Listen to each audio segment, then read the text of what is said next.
It's basically psychological homicide, what they're putting you through.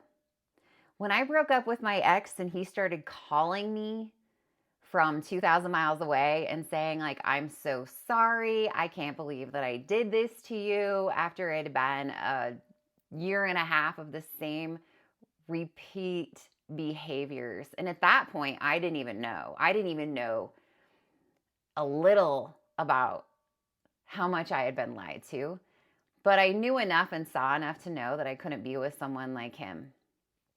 As he continued to show me, he would say, I've gone back, I've healed, I've gotten therapy, I've changed, I'm being the person that you want me to be. And when he wouldn't get the response that he wanted, he would get triggered and go back into his spaces, right? He would go back into body shaming me and telling me what a horrible person I was. Within like 5 minutes, he could go from telling me how I was the most amazing, kind person to how horrible I was and, I deserved to lose everything that I have.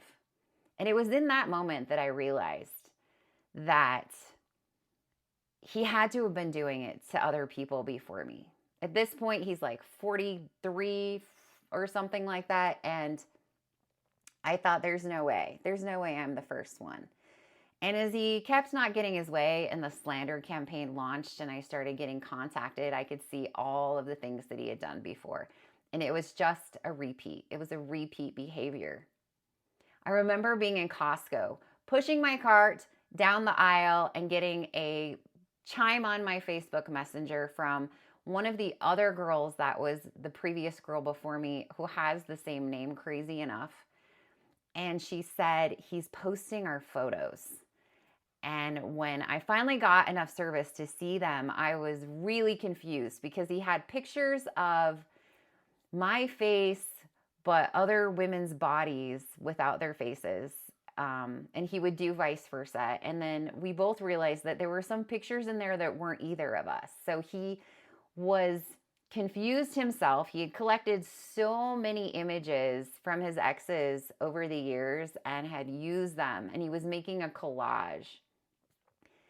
What was his motivation behind all this? Well, I'll tell you.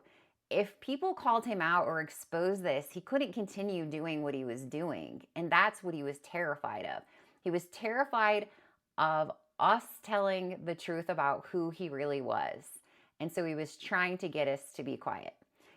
It was in that moment that I realized, like, I'm not going to be that person.